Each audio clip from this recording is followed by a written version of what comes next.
That's crazy. The Mesopotamians have a goddess that was about love, fertility, and warfare.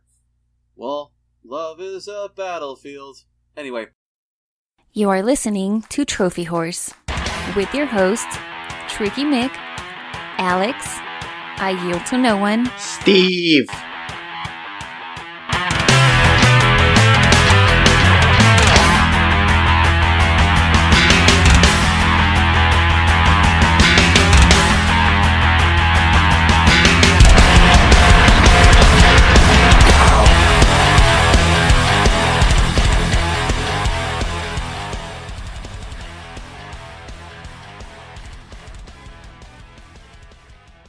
Hello everyone, and welcome to Trophy Horses. This is episode 331, and we've got quite a different look this week. I was having some issues with my microphone earlier, and Yield has since disappeared off the face of the earth. He's probably gone off to his man cave to play some video games, much like Bruce Wayne heads to the Batcave. So this week, it's just going to be me and Roberto, who, big shout out to Roberto, helped me figure out what was wrong with my microphone. What's up, everyone? How's everyone? Happy New Year. Happy welcome to 2018. It's been a hell of a week.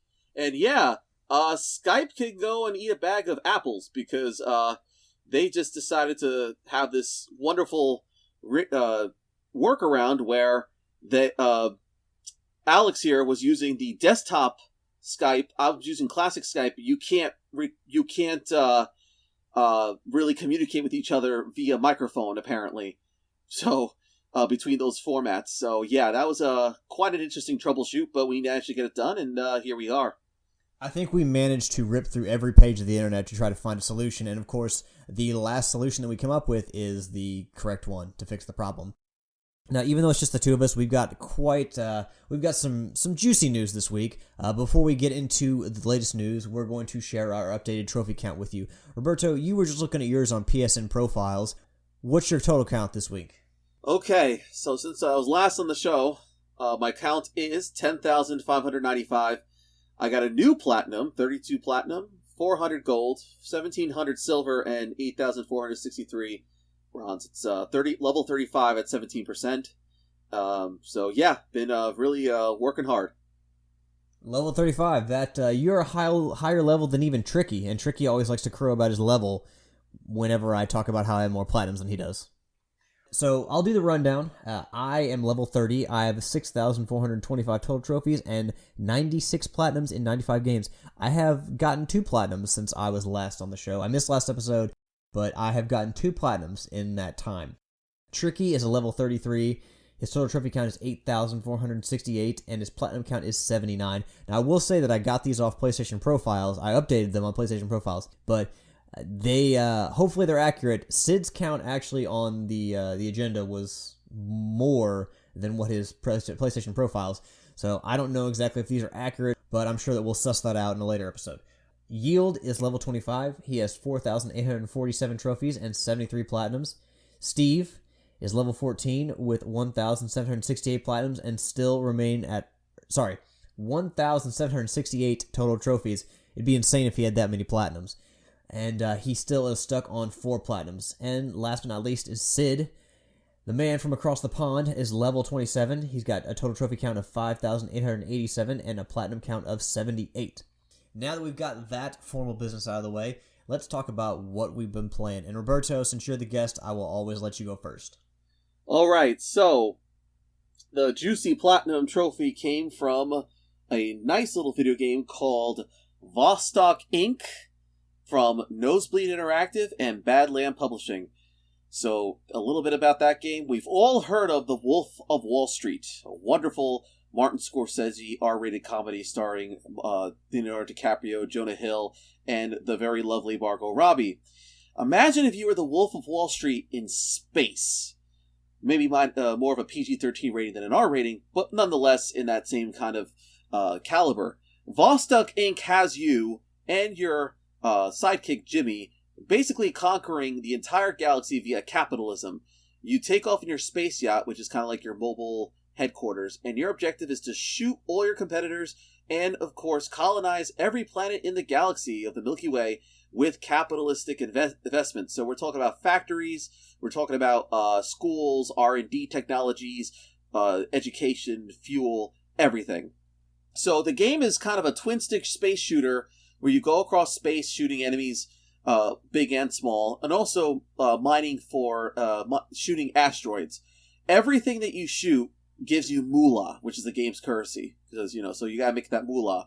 When you land on the planet, you throw down as many factories as you want. So you could literally have like 300 or 400 like oil refineries, for example, and each thing you throw down gives you so much moolah per second. So it's kind of like a clicker or counter raising type of game. If you're familiar with the Cookie Master browser game, which is a good way to teach computer JavaScript.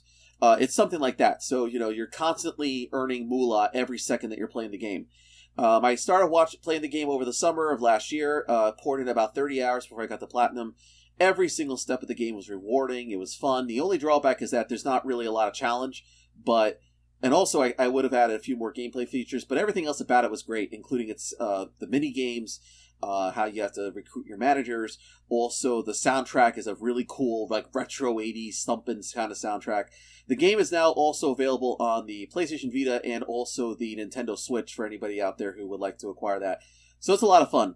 As for the other games that I've been playing in the last about 2 weeks, the last couple games I played include Siegecraft Commander from Blowfish Studios, Battle of the Bulge from Slytherin Studios, a nice video game called Sublevel Zero Redux, which is actually like a spiritual spin-off of inspiration of Descent. If anybody remembers the first-person shooter, spaceship shooter video game Descent, it's like that. It's procedurally generated, really a lot of fun. Also, Graceful Explosion Machine, Ziggurat, and also Knights of Azure. And then finally, Darkest Dungeon, Caladrius Blaze, and Star Wars Battlefront 2. Yep, I'm sorry guys, I had to dip into it. I'm a Star Wars fan, I'm sorry. But everything else has been pretty good.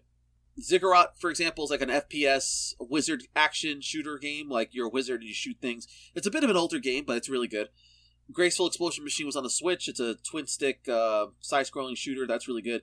Knights of Azure is a JRPG from Koei Tecmo. Action JRPG, really good too. And yeah, that about wraps it up. Per usual, Roberto, I'm impressed by the number of games you mentioned, and I'm also impressed by the fact that I've never heard of any of them, well, except for Battlefront 2. Yeah, yeah, I'm sure we all have. Yeah, the if you look hard enough in the PlayStation Store, you'll find some stuff. Like, there's a game called Echo. I think it's called just Echo. Like, not to be confused with another game called There Came an Echo. And definitely not to be confused with Echo the Dolphin. Oh, yeah, that too. One of the all-stars of the Sega Genesis and Sega Dreamcast. Well, and Sega Saturn days. Which, that does remind me, they're making a game that's very much a spiritual successor to that called Mars and Jupiter, I think it was announced at PlayStation Experience. And so, like, we're not too far away from seeing Echo the Return. But anyway, the game I'm talking about, it's like, I saw it on Steam and it's on PlayStation. It's like, I think you're like some kind of a soldier in space and you go to like some spaceship, but the entire thing is like a palace, like it looks like a Victorian era palace. I haven't seen it before, but it's like 20. I have to check that out. Maybe I'll tell you about it next week. Always good to play a variety of stuff out there. Yeah, and well, I mean, there's a lot of games that I think highlighted by PlayStation Plus. Abzu, which was available a few months ago for free. I just started playing Inside, for instance, from Playdead, who also did Limbo. Sorry, Playdead. Kind of stumbled over that. But yeah, I started playing Inside from Playdead, and as you know, Playdead did Limbo, which was a fantastic game. This game, much along those lines, I don't know exactly, a little bit different tone. The first part of the game had me running through the forest and being chased at points by men in masks as well as dogs. And if you're caught by these men in masks who have like little flashlights because it's dark in the forest, they kind of like tackle you and strangle you and kind of kill you. It's not really that like violent or gruesome, but it's still like, I don't know exactly what's going on at this point. I've moved on to like a farm and there's all these like dead pigs around. So I've started playing on Inside. I really enjoyed Limbo, and Inside seems to be a little bit more advanced version of that. It definitely feels a lot like Limbo. A lot of environmental puzzles and everything, like very atmospheric, so kind of minimalistic in its styling. So I really like it so far. I'm enjoying it. I'm kind of stuck on one puzzle, but that's part of the charm and the draw of these games is, trying to figure out all the answers without looking at a guide online. Kind of like with Braid. And one of my favorite things about Braid was I went through the entire game without having to look at a guide online to get through any of the puzzles, and I'm super proud of myself because, like, again, I look at a game like Portal, and I say, man, I get stuck like 20 times, and I would have to go to like an online guide to figure that out. So I'm sticking to my guns and not trying to give in so easily and, try as hard as I can, as long as I can to get through the game. Aside from that, I mentioned that I got 2 platinums since I was last on the show. One of them was the Batman game, I guess you'd call it Season 1 from Telltale Games, and I just finished that the other night, got the platinum. Oh, nice. The one thing I really like Tales from the Borderlands and even The Wolf Among Us. I think those are my 2 favorite Telltale games. For me, The Walking Dead is just too gruesome and sad. I just don't. I appreciate how well they're made. I just don't enjoy playing them. Yeah, I play a lot of the Telltale stuff, and I admit I'm actually behind in Guardians of the Galaxy, and I've been meaning to play Game of Thrones, because now, I'm actually watching the show. But I admit, the Walking Dead stuff, that takes, you have to, really kind of pace yourself and then let that kind of sit with you for a while before really getting engaged in that. The first season, for example, I remember playing, I think, the first episode November of 2014. Then I graduated college in 2015. And I remember playing the rest in, over the summer. And, I could not pick up the Season 2 for months. I think, just fairly recently I played Season 2. And then even now, I've been trying to play Michonne. And Michonne, may not have a lot of as much emotional impact because it's a shortened, mini-series of Telltale. But even that, it's sad, and it's, it's impactful. I do appreciate the fact that it's giving the raw perspective of survival in this universe, and so I still need to play the new Frontier, and then it's going to be ending, this sometime this year now, which is going to be quite an interesting direction because of the fact that even though these games are sad, they have left a very lasting, impactful legacy in regards to story design and storytelling design, how we perceive emotions and characters and things of that sort. Well, here's the thing, Roberto. Even though Telltale tells some very good stories, I've noticed, especially with the Batman game, that I'm a big fan of Batman. They've got some classic Batman villains in there. Alfred's in there, so a lot of the famed characters are in there, and there's a lot of talk about his parents and everything. So, even though they've rehashed the Batman story again and again and again, it's still something for me that I can enjoy being immersed in that world. The problem is with the Telltale games, I feel like I can set down the controller and just kind of break that connection that I have with the game and just press a button every once in a while and not really pay attention to a lot of stories. Basically, a lot of the story. Basically, I'm playing through the game to get to the trophy at the end, just to finish it, but I'm not as engaged in the story because I feel like there's downtime between when you have to do button inputs and when you just sit there and watch, or when you have to choose a dialogue option. Even if it's a short window, I still feel like I disengage from the game so much that I can't get immersed in the story nearly as well as I can in a game like Hellblade or Horizon Zero Dawn or Uncharted: The Lost Legacy.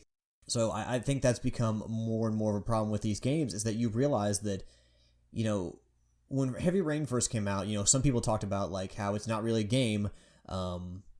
You're playing a movie essentially. I mean, this kind of feels the same way, but it's just not I just don't feel as engaged with the Telltale games as I used to. I feel myself getting pulled out of it and just not paying attention nearly as much as I should. It's for me, I also felt the story was really very rich in what it was able to tell, and it's a very unconventional story in that regard as well. I think I do know what you mean, when you feel as a matter of fact, another Telltale game that we forgot was Minecraft. I have not finished Season 1. I got started, and for some reason I stopped. I don't know why. I kind of like that because it was a very laid back kind of a story, and different from the other stuff, and it was also a little more focused on an 80s adventure, and I had a good voice casting, and just for some reason I just stopped. And then on top of that, I didn't know they added new episodes, and now this is Season 2, and I don't even know where to begin.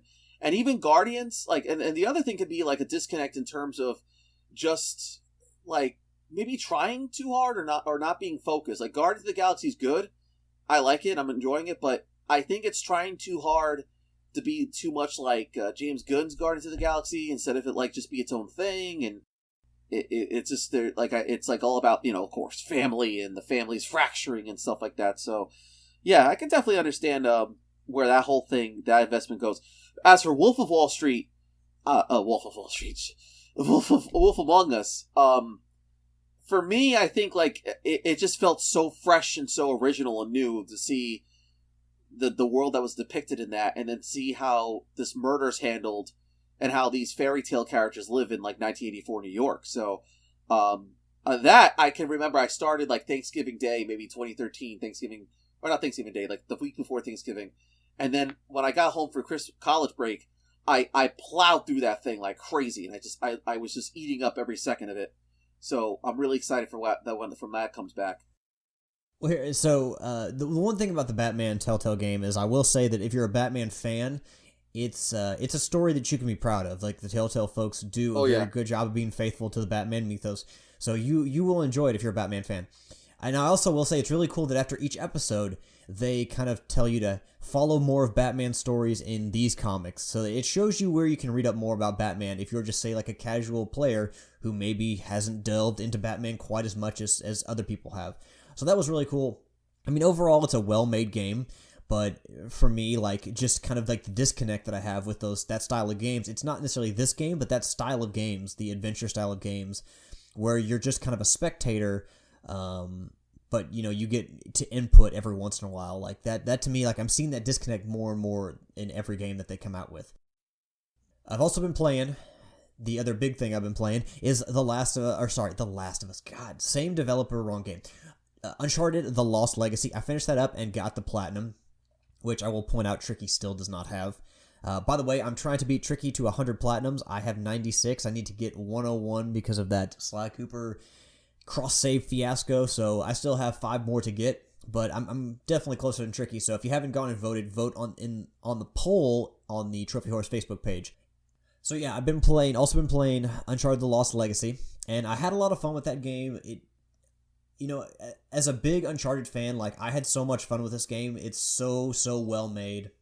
I mean, I don't know what, like, I can say so many good things about it. It was fun. It seemed like the perfect length. I played through it, like, almost 3 times.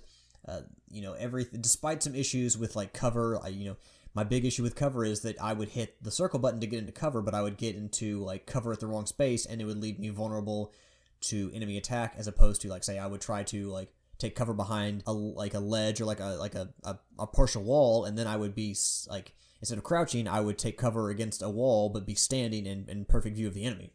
But other than that, I mean, the game is fantastic. It looks great. You can see all of the pores and pock marks on Chloe's hand whenever she's looking at her phone to look at the pictures. Maybe a few more collectibles than I would have liked. You've got treasures, you've got to take photos, and there's optional conversations. But, you know, the game is stunningly beautiful. Like, really great set pieces, like, that Uncharted is known for. Beautiful settings, exploration, platforming, a good mix of that along with the combat. Yeah, so Uncharted: Lost Legacy is a fantastic game, well worth the $40 that you had to pay for it. So yes, go out, if you're an Uncharted fan, go out and play The Lost Legacy. And if you've never played an Uncharted game at all, like, I mean, don't necessarily start with that one, but definitely put it on your radar, because Uncharted: The Lost Legacy is a damn near flawless game. Yeah, and on that note, I would recommend that for anybody, and I gotta thank Tricky for this. So we all have hard drive problems, I'm sure, with all these games. He recommended I acquire an external hard drive, so I got an 8 terabyte Westinghouse hard drive from Amazon, and that has been the best solution imaginable. But granted, it was $150, but now I can actually play Uncharted 4 and all these other games that have ridiculously high, crazy hard drive spaces.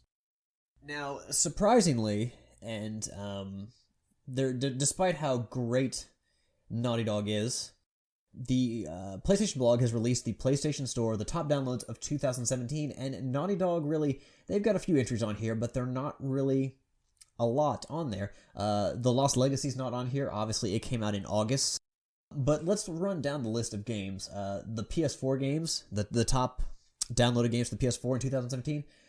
Well, no real surprise here. Call of Duty is still super popular. Call of Duty World War II Destiny 2, Friday the 13th, the game. That is maybe the biggest surprise for me on all of these lists, is that Friday the 13th, the game, did so well on the PlayStation Network.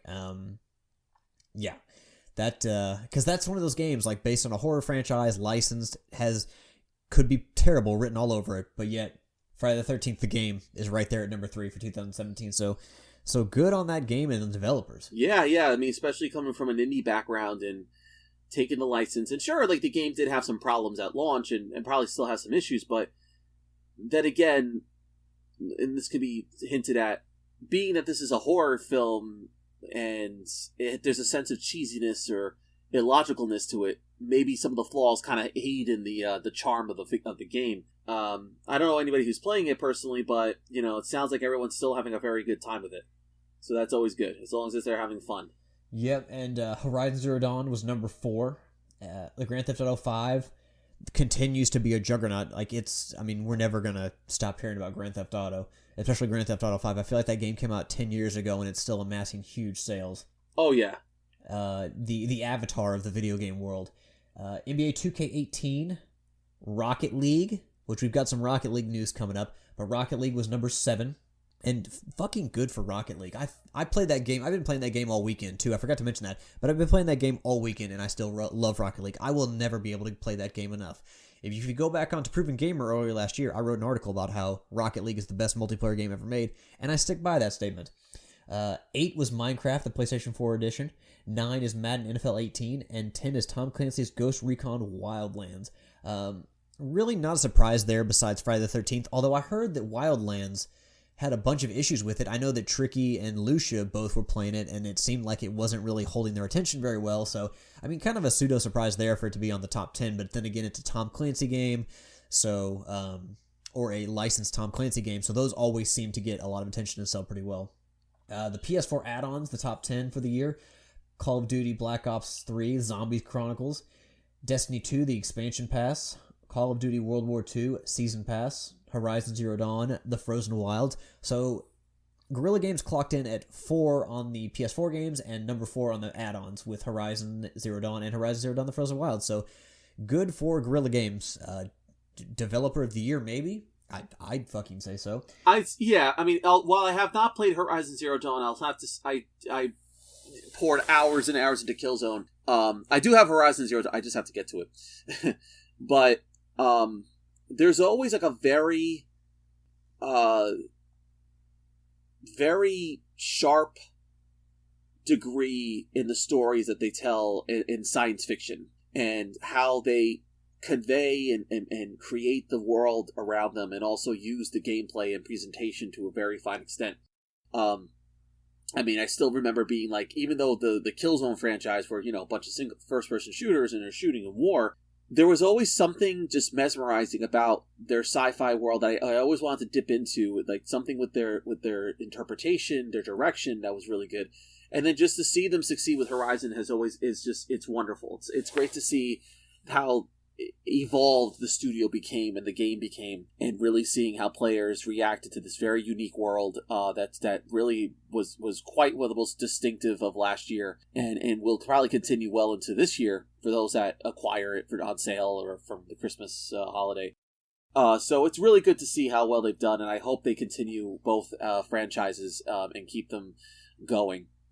And as for Wildlands, I want to play that. I have it. I'll probably like that more than others because I kind of, with the Tom Clancy games, I've always appreciated that when they make their games, there was always a degree of accountability to realistic interpretations of existing or newly existing technology. I always liked how they were able to like work with U.S. Special Forces or DARPA or whatever and try and take what they can take and put it into the game. Like when I played Splinter Cell, I loved how they researched infiltration get-ups and gadgets from the CIA that what they can tell you, because they obviously can't tell you everything, and place that into Sam Fisher and all that stuff. And I did play the other Ghost Recons too, so hopefully it holds up well. I mean, I have that installed, so Tricky, if he's ever if anybody from Proven Gamers ever up for going guns blazing somewhere, just get me going. Well, we actually have another Tom Clancy add-on on this list. So Horizon Zero Dawn, The Frozen Wilds was number 4. Then you have at number 5, the Battlefield 1 Premium Pass. 6 is Black Ops 3, the Giant Zombies map. When everyone seems like they're sick of zombies, well, just make them bigger, and that'll make them forget how much they hate them. Tom Clancy's Rainbow Six Siege Year 2 Pass at 7. Call of Duty Infinite Warfare DLC 1 Sabotage. Diablo 3 Rise of the Necromancer at 9. And Call of Duty Modern MWR Variety Map Pack. For the life of me, I can't remember what MWR is. Modern Warfare? Modern Warfare Remastered. Oh, okay, gotcha. Thank you. So 5 of those entries on the add-ons list there, the top 10, were from a Call of Duty game. The most downloaded PSVR games. Number 1 was Job Simulator, which sounds really boring. 2 is Super Hot VR. 3 is PlayStation VR Worlds.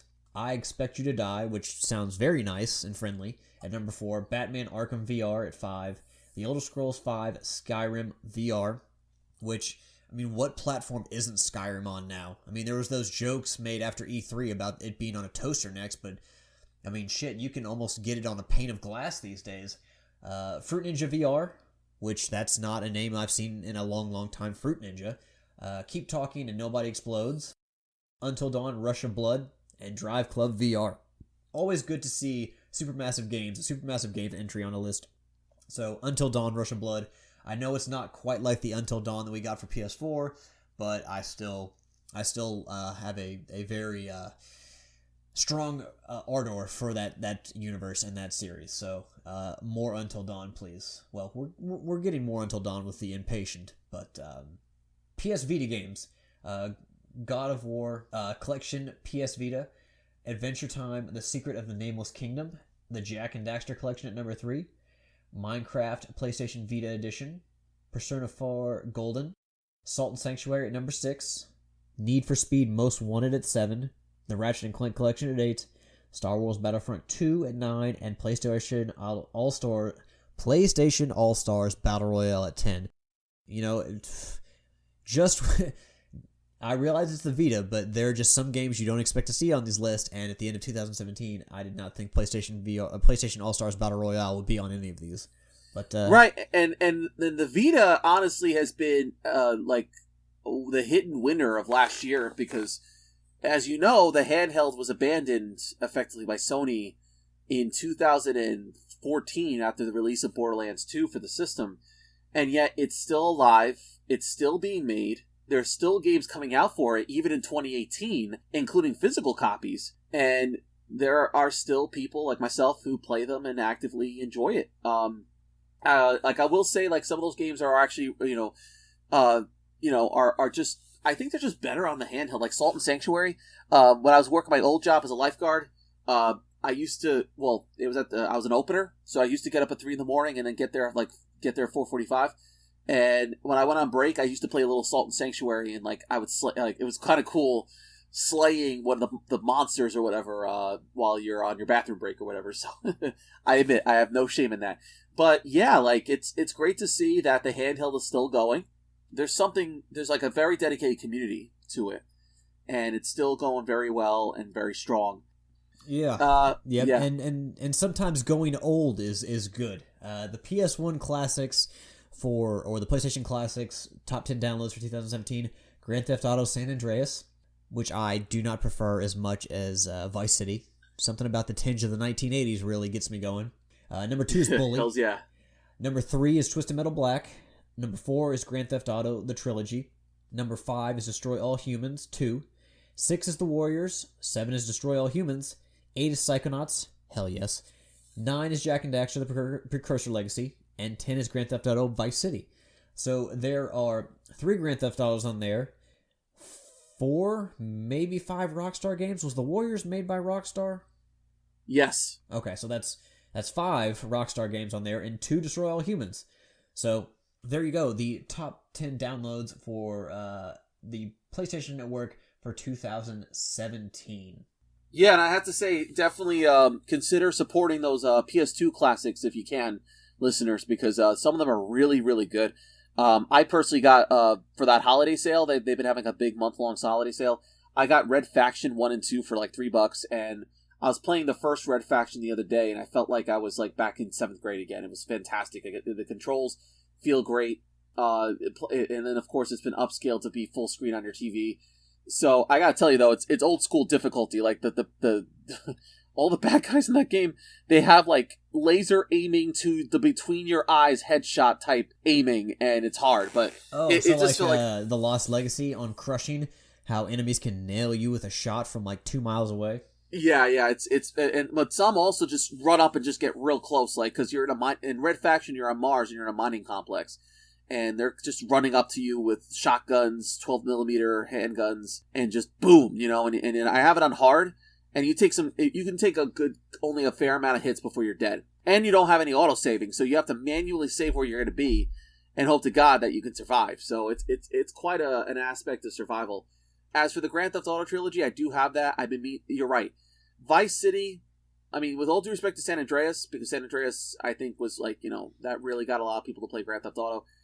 Vice City just was such a breath of fresh air from Grand Theft Auto 3. Not saying anything bad about 3, but just, it was like what Cliff Bleszinski said for Gears of War 2. Bigger, badder, and better. Licensed music, the ability to use motorcycles and other aerial vehicles, a much more involving story. Your character could speak. It was voiced by Ray Liotta.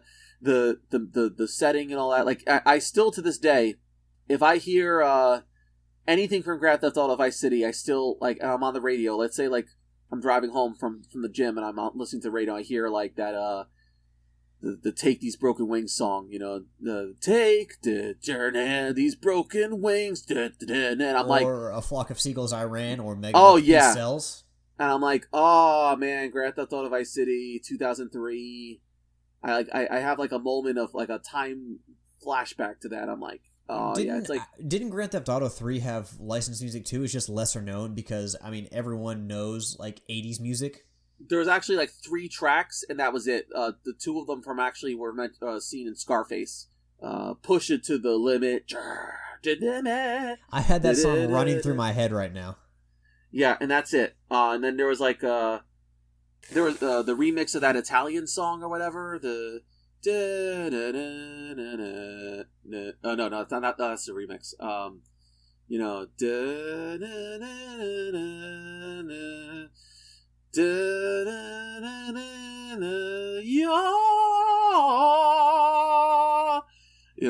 That one. I don't know what it's called, but there is a remix on iTunes that's actually really good. Look it up, Grand Theft Auto 3 remix, and it's pretty cool. Well, I mean, Grand Theft Auto, we could talk for days about all the achievements that it has attained as a game, as Grand Theft Auto 5 as a game, or the Grand Theft Auto series as a whole. But let's talk about Rocket League. Rocket League was the 7th most downloaded PS4 game of 2017, and it shows no signs of stopping. It seems to be the community for Rocket League seems to be getting bigger and bigger every single day. Rocket League has surpassed, as announced on Twitter, 40 million players, which is amazing. It now has 40 million players worldwide, and like, who would have thought a game that started as a free game for PlayStation Plus would balloon up to this size? It's incredible. They're still easy to get into a game.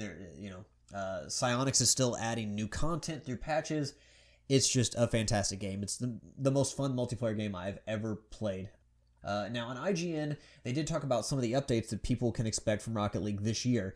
So, there's another full year of Rocket League content coming out. So, if you haven't played Rocket League, you're not too late. Jump on board and just continue to drive this train down the tracks. Some of what we can expect according to IGN: improved server performance, in-game tournaments, a revamped progression system, inventory and quality of life improvements, and new collectibles such as banners, titles, and achievements. More trophies, I guess, and achievements are coming. Even years after the release of Rocket League, Psyonix is still supporting it as well as anybody else, and I, as always, want to give a hand to Psyonix and the community as well, because without the community, Psyonix would not be urged to support Rocket League quite as well. But they have done a masterful job building up this game, and it kind of sells itself because Soccer with Cars, or Soccer as they've affectionately called it on many websites, it's a fantastic idea, and the game does not seem that it's not really that complex. It's just fun. You know, it's like going out one day, like on a Saturday, a sunny Saturday, with your friends, like just taking a soccer ball out to a field and just playing soccer. Like it's just that easy, and it's just so quick to jump into, and it's so easy to learn. Like, yeah, I mean, Rocket League's fantastic. Yeah. I mean, I haven't played it in a while, but the what I did play was fun, fast. Okay, I'm gonna get corny here. Furious, Fast and Furious, get it? Yeah. Fast, Furious, but ultimately just a really well-polished interface where casual players can get involved, diehard players can get involved. If you want to get serious, you can. But if you want to, like, just have a couple rounds, have a good time, you can too. Like, it doesn't feel like a game that you're going to have a problem getting into or struggle. And I have a nephew, and he plays sports, basketball, soccer, and he loved seeing, especially as a soccer player, he loved seeing these little cars just going at each other, trying to grab the ball and shoot, and he saw me shoot a couple scores. I liked also how they're not, how they've been able to secure some licenses, like they secured the Back to the Future license, and they try to get the Fast and Furious license, I think. They did make some Mad Max inspired stuff too, because I don't think they could secure the license for Warner Brothers. Well, don't they also have the Batmobile and the DeLorean in there? Yes, they do. They have the Batmobile also. Where's the Ecto-1 from Ghostbusters? Why do we not have that in there? We don't have that? I'm certain we did. Really? But I guess not. Yeah. Maybe I missed it, but I don't think so. I mean, Sweet Tooth's car from Twisted Metal's in there. At least for the PlayStation version. I should note that the 40 million players is across all platforms, so PlayStation 4, Xbox One, Nintendo Switch, and PC. So it's across all 4 platforms, but that's still an incredible number for them.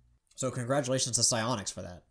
Oh yeah, that's just tremendous for such a small team that they were able to just, stick it to just having fun and just turning it into something that everybody can get behind.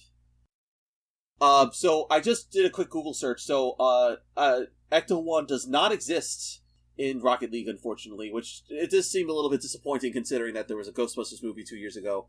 It wasn't good, but they could have had it. We will have to disagree on that. Because I liked the Ghostbusters movie. Was it as well written or funny and witty as the original Ghostbusters? No, it wasn't. But between the cameos from all the Ghostbusters, Chris Hemsworth, who was fantastic in it, the actual fight scene, like in Times Square with all the ghosts, like that was really cool. I like that. No, I can't. I thought. Oh my god, no. I mean, I could like at its. If I'm being honest, that's like a C movie.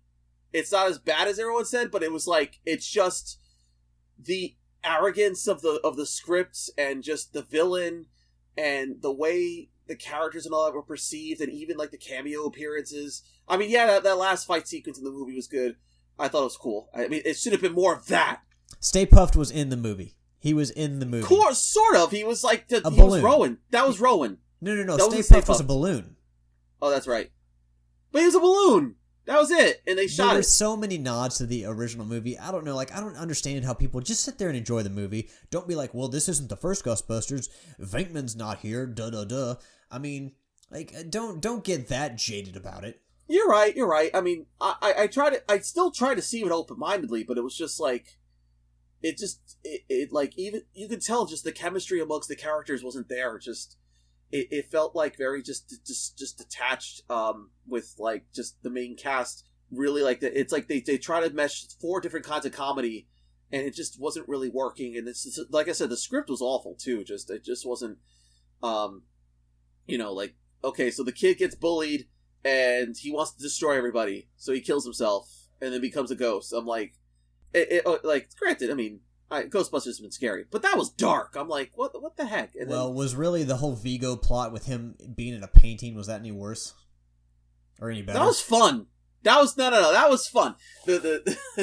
I mean, because, ghosts can manifest themselves in other objects, and, okay, maybe not a painting, I would have said like a statue or something, but, all right, that was pretty cool. Okay, granted, that one had script problems too, because, like, they saved the world in the first movie, and then the second movie, it's like, that was fake, it was hallucinogens and shit, like, okay, I can understand that one having problems, but it was just okay. Maybe it wasn't terrible, this new one, but just average. It just, I'm not expecting it to have been better than the first one, but I just expected there to have been better chemistry with the actors and the actresses, for the comedy to have been better instead of it just being Melissa McCarthy physical comedy jokes again. And, I mean, I will say, what's her name? Kate McKinnon's character is cool, and just everybody having just, the script could have been better.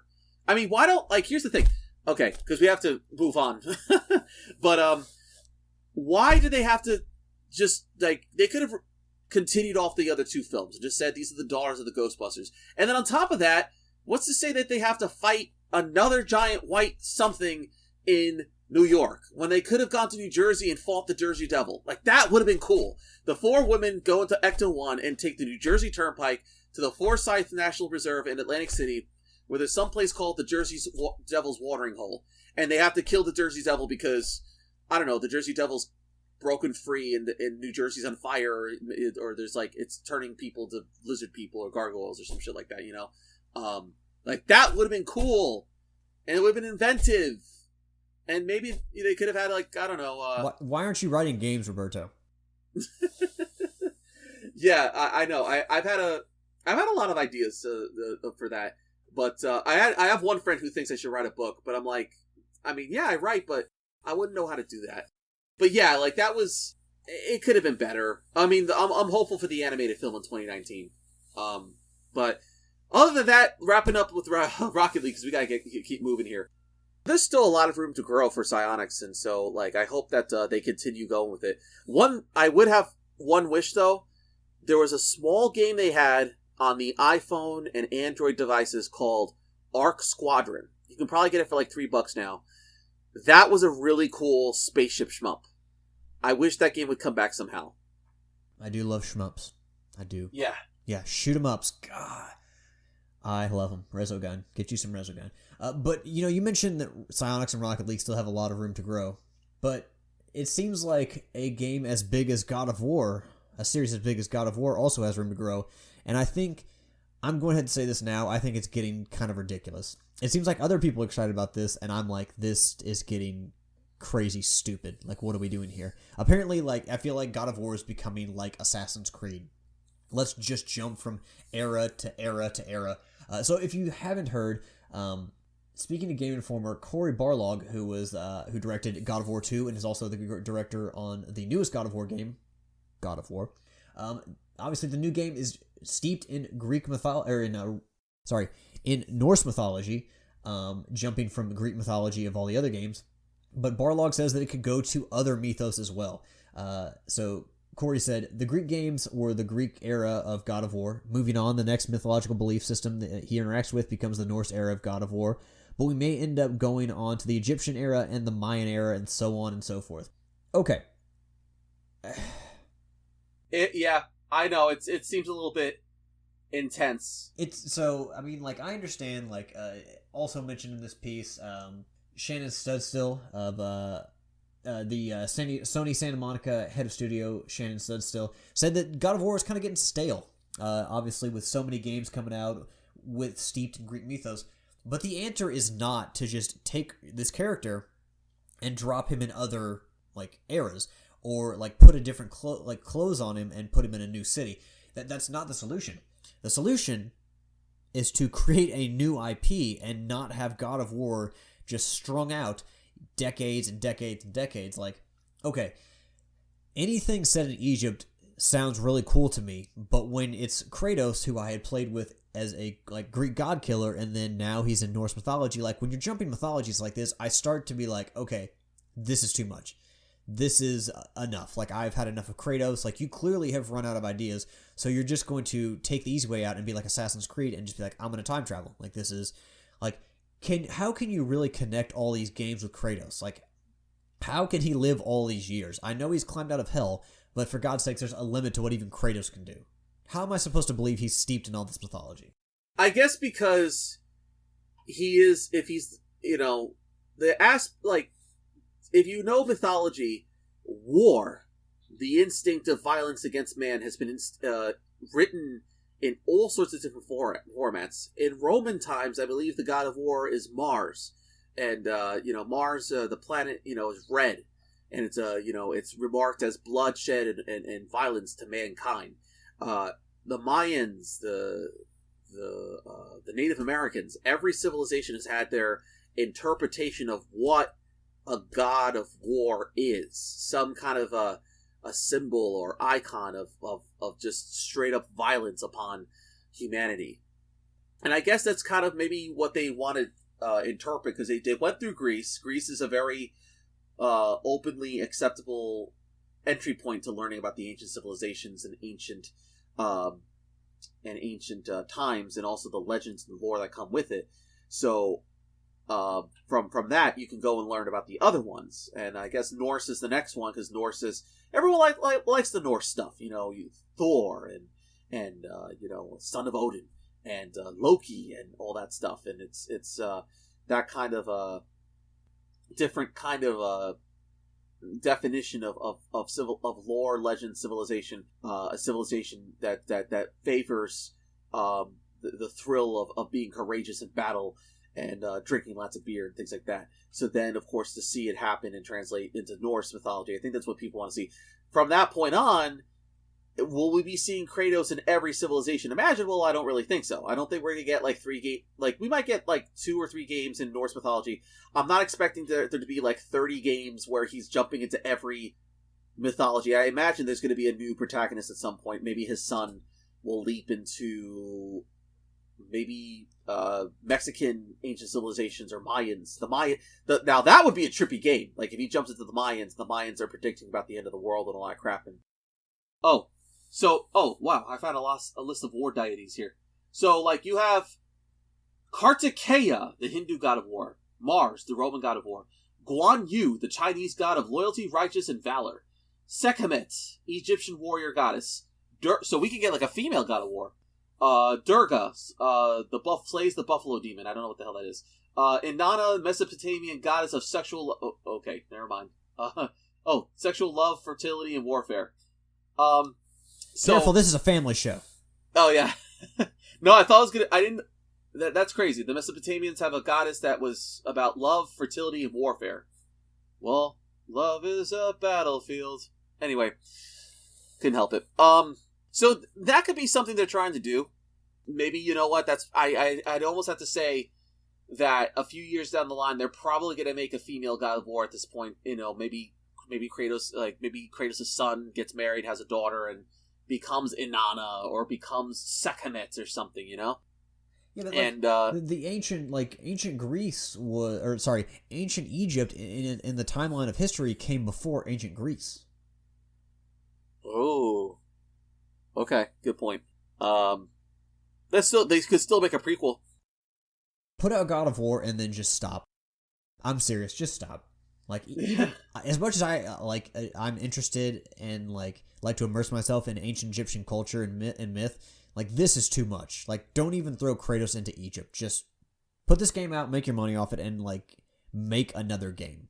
Like, I would rather see another Twisted Metal game, and I do quite like Twisted Metal, but the last one was crap. I would rather see a new Twisted Metal game than another God of War game. Yeah, I agree. Santa Monica, it's safe to say, like, they have, they're in an interesting direction. Like, I didn't expect there to actually really be a God of War 4, mainly because, well, this is not 4, but kind of is. Mainly because... Well, I mean, you're forgetting God of War Ascension. Oh, yeah, that too. I mean, it was a prequel. Right, yeah. But still. Yeah, I think that that's kind of like, where Santa Monica... We'll have to see, like, where things roll with Santa Monica, because this is their big release. And if they're going to spread out and do other things. I remember Santa Monica was also doing those, like, free-to-play MOBA games, and those didn't really pan out very well for them, so... It's possible that they may want to, maybe they're growing and maybe they want to just, keep the God of War thing alive and then also just move on to maybe working on the other stuff, like maybe I'm working on a new IP. But, I mean, I agree with you. I'd love to see more. I'd love to see Twisted Metal return. I'd love to see other staple, like, PlayStation 1 franchises return under Santa Monica. I mean, I'd kind of like to see a Twisted Metal 2 remake, to be honest. I mean, probably more so than that. Like, though, I would like to see Sony Santa Monica. Obviously, a very talented group of people. I'd love to see them like make a new IP. create something new. I want to see what else they can do. We've played God of War. God of War 3 was the crescendo. Despite how good number 2 was, I still think God of War 3 is the best because you deal with so many of the Olympian gods on your way to the top to Zeus. Oh yeah, the first 90 minutes of that are some of the best in gaming, hands down. You get right to the point. You're fired up because you're about to kick some ass and you're about to take some payback, because the gods have screwed you over for eternity, and now you're about to stab some people, and you take out 2 in the first 90 minutes, and just wow. I still remember playing that for the first time. I was a student in community college back in 2010, and just when that game came out, and I think it was like spring break right when that happened, I was like, oh yeah, and just, oh, it was great. I kind of want to revisit it actually on PS4. And I feel like you never lose that sense of awe that you had in the first God of War game when you had to fight the Hydra. Like just the first time that you fought like the baby Hydra and not like the parent Hydra. Like, you still get that sense of awe throughout all of the God of War games, even after fighting the Colossus of Rhodes in number 2. So I think that they've done a masterful job of bringing those games to the market and just making them a worldwide success. But again, every hero has his last fight, and I think that really like they had a perfect opportunity to put Kratos to rest, and they just chose not to. I mean, you could say that about Uncharted with Uncharted 3. And they chose to make Uncharted 4. I know there's money to be made, so hey, why not? But I feel like now is a good time to look at God of War and say, it's had its day, let's move on. Without further ado, I want to toss it to Sid across the pond. Sid, take it away. Hey guys, how you all doing? Sid again with Sophie's Trophies episode 23. I believe it's 23. Anyway, this week's game is one I have quite literally just got the platinum on, I'm happy to say, and it is Resident Evil 7. Now, the trophy list is pretty basic, really, for a Resident Evil game, as far as I know. The platinum trophy is Biosplattered. That is a 1.9% ultra rare trophy, but the main trophy I want to talk about today is the trophy for completing the game on Madhouse, which is called Who's Your Daddy Now? Now, Madhouse, the trophy for that is a 3.9% ultra rare trophy. It is not completely, but very different from the main game. You can unlock it by completing the game on easy or normal. And it changes, amongst other things, item placement. There is a new set of cages. Now, the cages are what you pay your antique coins. You collect those throughout the game. I'll tell you more about those in a minute, but there is a key. I think it's the Scorpion key. And you have to pay for this key in Madhouse. In normal or easy, you find the key. But in Madhouse, you have to pay 3 antique coins for it. Other changes are the main bad guy of the first section of the game, who is called Jack. He is a lot stronger and a lot faster. In the normal or easy version, or setting, you can quite literally run away from Jack. In Madhouse, he can catch you, and he shows up in a lot more areas. Now, the biggest change to this is, obviously, enemies have more health and hit a lot harder. They also change some of the enemy placements, some of the item placements. The game itself is a fun game to play. It's in the first-person perspective, but it is not a first-person game. If that makes sense. It is, in all purpose, a Resident Evil game. You walk around, you find items, you combine items, you unlock locks, the usual thing. Now, I'm saying about Madhouse because to me it is the way a hard level should be done. There should be changes. Think Dark Souls 2. That made a lot of change on your second or New Game Plus playthrough. A couple more trophies on this game, guys. One of the best ones is Master of Unlocking. Simple trophy. Use a lockpick to open something.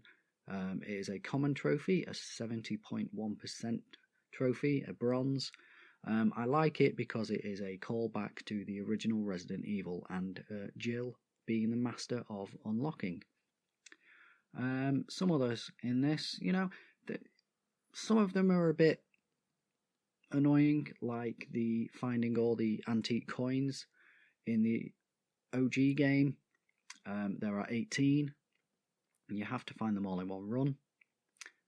In Madhouse there are 33. Again, you have to find them in one run. So you miss them, you have to play through the game again.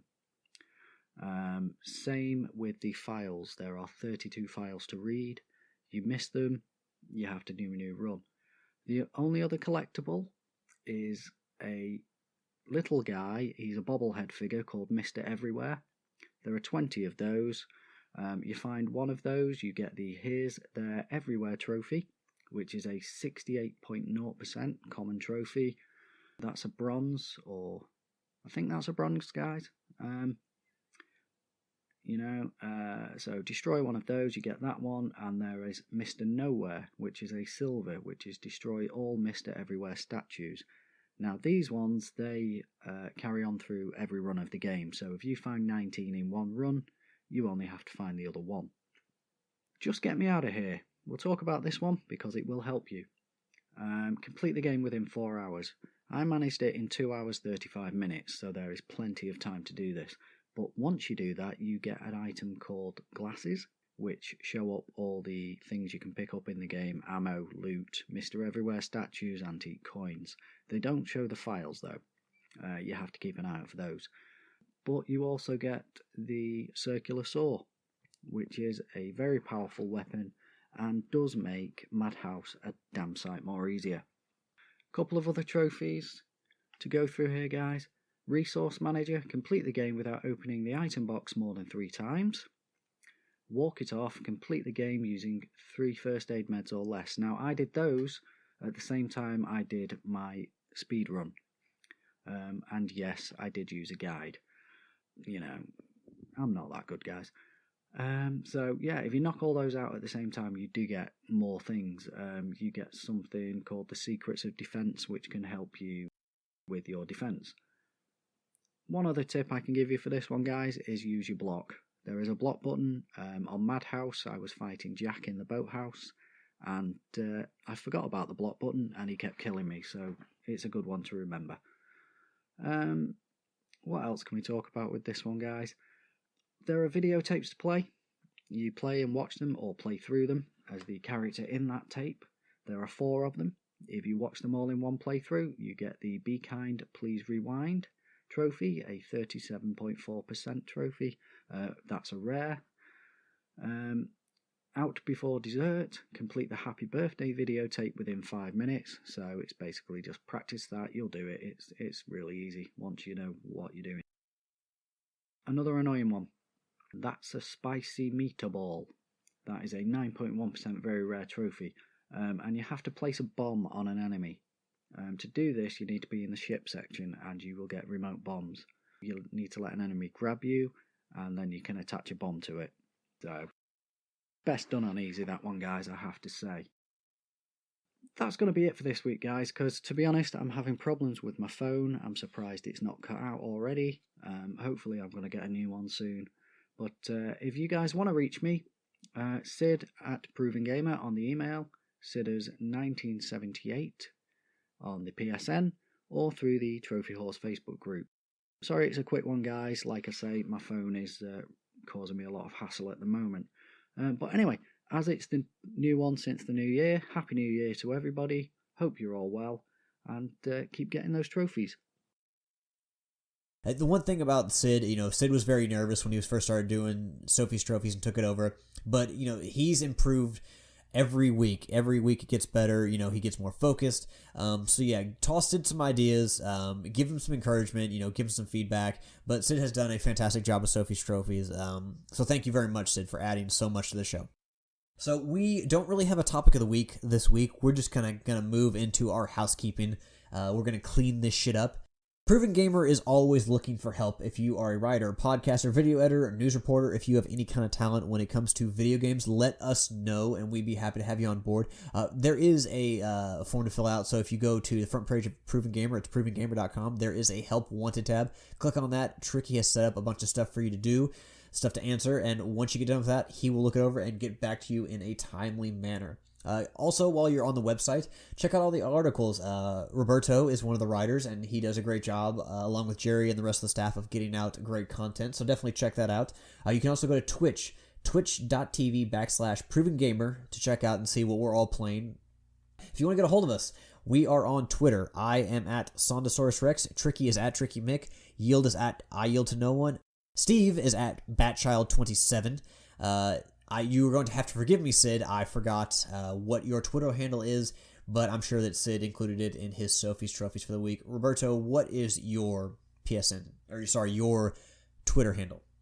Jehuty88, that's JEHUTY88. That's in reference to Zone of the Enders, the second runner in the first game. That's the orbital frame. I'm always tweeting. I'm always sharing gameplay footage and stuff. I share the hell out of the video capture and also Share Factory. So, feel free to follow me. I always I'm also doing other stuff, watching the latest movies and things like that, and just tweeting my thoughts out to them. So, Zone of the Enders. That's another game ripe for a remake. As a matter of fact, the second game, it was announced at Tokyo Game Show.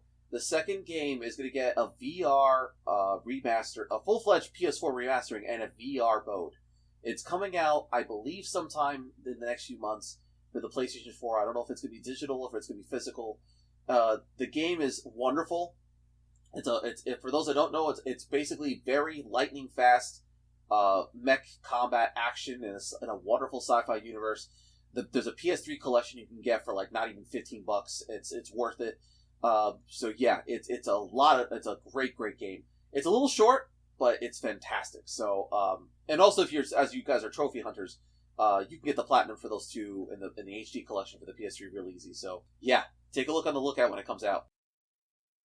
Hello! So I kind of wanted to, we have these walkie-talkies at work that we use to communicate throughout the departments in the store, and I wanted to Mrs. Doubtfire hello everyone all day, and I never had the guts to do it, so I figured I'd do it here on Trophy Whores. So yeah, you can also reach us via our email. It's trophyhorse@provengamer.com. The phone number for the show and the website is 330-PROVEN9. That's 330-776-8369. And you can also, please go to the Facebook page and like Trophy Whores as well as Proven Gamer. We're posting in the group all the time. So, Roberto, are you active in the Facebook group? I know that I posted quite a few things in the last couple of days.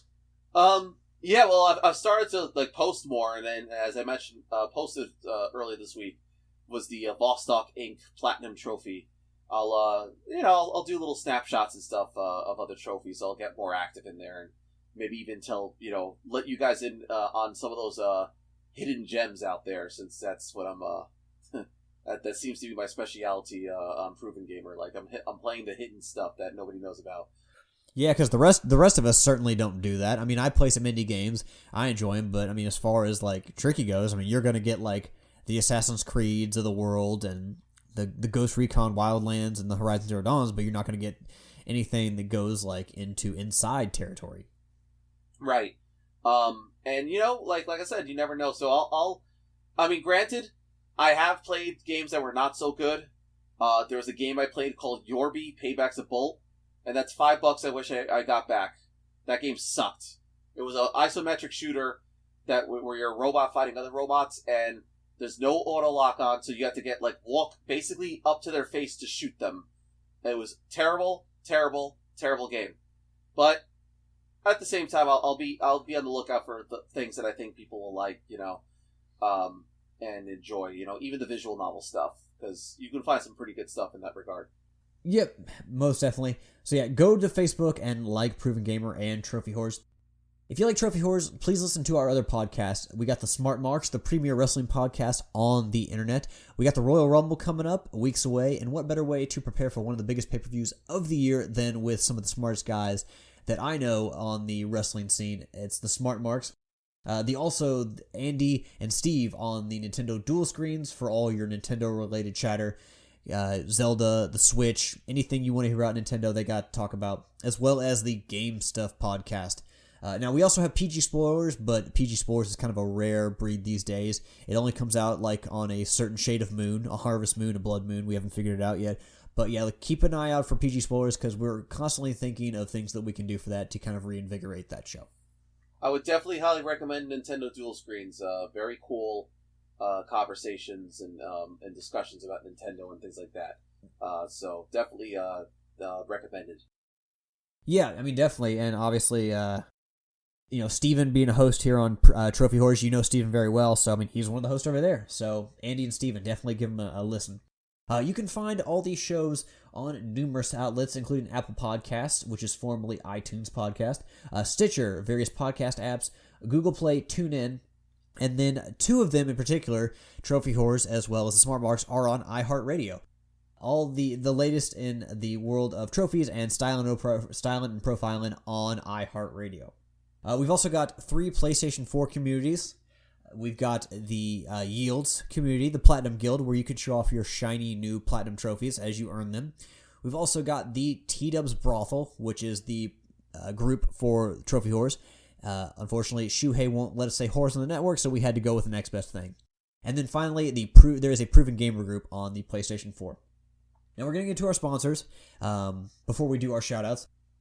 Well, of course, Extra Life, Proven Gamer is proudly sponsored by Extra Life. It is a charity streaming organization dedicated to helping and assisting in children's hospitals across the country through video game streams and just acting for awareness. I was actually at a Video Games Live concert last week at the NJ Pack in Newark, New Jersey, and Extra Life campaign was there promoting and really getting the message out of the greatness that Extra Life can do. And definitely it's great to check out, great to be a part of. And it doesn't have to be just in November when we have our big day of streaming. It could be at all times through volunteering and just, researching hospitals, building a team, things like that. So wonderful things. I'll say that as an added note for 2018 of a resolution, get physically engaged. Right now, there are still people out there who think that video gamers, all they do is sit in a basement and play games all day. Nah, we're badasses. We go out there and we use games to help people. We help kids. We need more stories of that for the news to see. So make it a resolution to get physically involved. Get yourselves out there. Be active. Yep, so if you want to go to the website, it's extra-life.org. They actually have announced the game day for 2018. So as we jumped into the new year, you've missed your opportunity to contribute to the 10 million plus total that we got in 2017. So a big hand to everyone who participated in Extra Life, the largest total ever raised by the charity event, over 10 million in 2017. So the game day this year for 2018 is November 3rd. So mark that day on your calendar. Even though you cannot contribute to last year's total, you can go ahead and sign up for Extra Life 2018. Again, the website is extra-life.org. And one of the things that you need to know, so you can either sign up to play solo, join a team, or start your own team. And what you want to do is get donations or sponsorships for your 24-hour marathon. And what you need to tell people is that 100% of the donations that you collect, your sponsorships, will go to the Children's Miracle Network hospital that you have opted to represent. Our donations are tax deductible, and so that's a perk of donating, helping out, and getting a perk for yourself. But also, 100% of the funds is going to help some sick kids, and the hospital is trying to help them get through some hard times. So it's a win-win situation. The motto for Extra Life is play games, heal kids, and again, there's no better win-win situation that I can think of. So November 3rd, mark that on your calendar. We are also sponsored by Amazon. We know that you shop on Amazon because Amazon sells about everything you would ever need in the world. Pretty soon, I'm pretty sure that you won't need to leave your house because you'll just buy it off of Amazon. Toilet paper, crackers, heated blankets, space heaters, whatever you need, video games. So, yes, we are sponsored by Amazon. If you want to help us out, before you just go to Amazon.com, go to the front page of Proven Gamer, provengamer.com, and click on the Amazon link. It'll take you directly to Amazon.com. It doesn't take you much extra time. It's not hard, but it does help out the site tremendously. We put out a lot of great content for you guys, and it's just a way that you can help us keep the site running. Tricky, again, we'll have to do the Patreon because, quite frankly, I am not did not well verse myself with the Patreon. So we try to keep it professional on Trophy Horrors, but we get kind of uncomfortable if it's too professional, so I'm going to keep it like mid-level professional with this. But yes, Tricky, will you please insert the explanation of the Patreon, since I am thus in the dark, and I don't think that Roberto can shed any more light than I can. Proven Gamer is striving to deliver some unique, distinctive quality for your reading and viewing pleasure. We have multiple podcasts, and to keep the lights on, we have a Patreon. And all you can do, and all it requires is just $1 a month, just to keep our creators like myself and also Alex here, keeping the lights on, keeping it going. So, it's right there if you'd like to contribute, and any contribution is greatly appreciated, and we'll continue to strive and bring forth the best content possible, the way Proven Gamer knows how, as well as expanding into new content in the future as 2018 goes on. Damn, Roberto just showed me up. Thank you, Roberto. You're welcome. An important note for Amazon Prime members, if you were awesome and used your Amazon to support me on Twitch, make sure to hop back on twitch.tv/ProvenGamer each month and hit the subscribe button again. It's still free, but you have to click it every month to keep it going. A few people had questions about that. So I'm just reading the shit that Tricky wrote. Okay. So basically, if you have subscribed to a member of Proven Gamer on Twitch TV, basically you have to go in and sub every month in order for that person to keep benefiting from that. Every month that you do, each subscriber gets about $2.50 from every one of you who hit the sub button. So you, by hitting the sub button every month, add $2.50 to that Twitch user's bank account. And as Tricky notes, it adds up, and we appreciate you taking the time to do it, especially since we give you a lot of great content. So definitely go out and help help out and subscribe to some of the great gamers on Proven Gamer at twitch.tv/Proven Gamer. I used to say backsplash, and I haven't fucked it up in the longest time, and I'm so proud of myself. Yes, because they made fun of me so many fucking times for saying backsplash, but no, /Proven Gamer. Sorry too. Go off on that little tangent. Lastly, we have our shoutouts. Roberto, do you have any shoutouts this week? All right, definitely Proven Gamer, Tricky, you, the whole staff. Thank you for letting me on the show this week. I appreciate it. My mom and dad, and just everybody, and that celebrated. Of course, mom and dad for letting me. Of course, they power the internet. I'm using the internet here, but also, and just my whole family in general, and just like everybody I knew and met in 2017. 2017 was a great year. I kind of learned a lot about myself and what I can do with gaming and how I can use gaming to better myself and other people and really tap into my creative talents. I did a lot of stuff last year, and so just to everybody I ever met, at the conventions. Whether it was PAX or Anime Next New York City, or Anime New York City, or Anime Next in Atlantic City, to all my friends who I love like a family at this point, from Stockton and other places, all of them,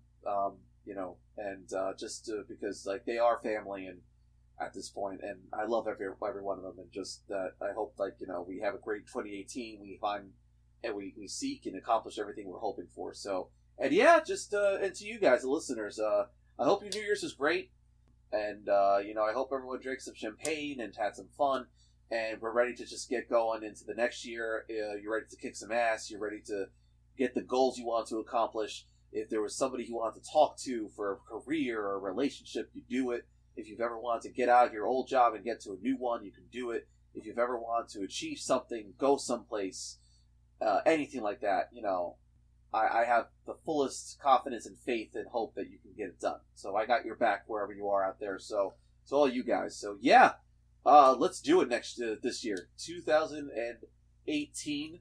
That's about 10 years before the robot apocalypse happened. So we got some time. So let's not talk about Skynet and Terminators on this show. Yeah. We're still worried about the zombie apocalypse. I don't know which one's coming first. Or in the end, do the robots fight the zombies? That could probably make for a good something, a good cartoon or good movie. I feel like the zombies would be way underpowered. They'd be in some real shit there. Oh, of course. But also, 3 years ago, we were supposed to have hoverboards. That never happened.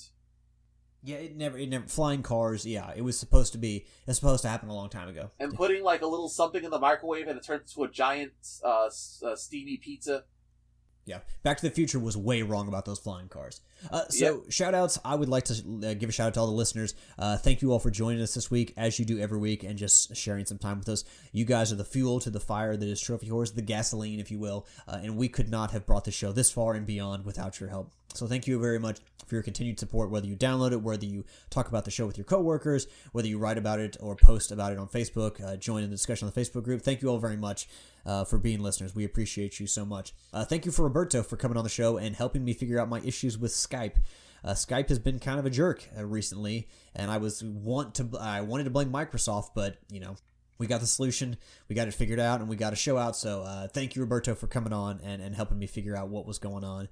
Shout outs to Yield, Steven, and Tricky, who could not be here this week. And that is going to be the end of my shout outs. So thank you all for joining us this week. This has been episode 331 of Trophy Horse. And as always, until next week, happy trophy hunting. Happy trophy hunting, anyone. Make it a good week. Kick some butt out there. Stay warm, and may the force be with you. I was wondering when you're going to say that. That's kind of your way to end the show. Oh, of course, yeah. It's a great way, because the force is around us, always.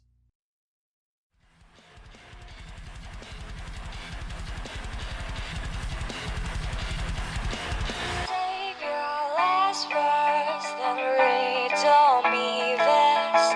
Save your last words. Save your last words, then read to me this. Save your last words, then read to me this. Save your last words, then read to me this. Save your last words, then read to me this. The theme song is Venus by the band Even off their album Zenith. Permission granted by the band and 12 Stone Records. You can find them on Facebook by going to www.facebook.com/evenphilippines.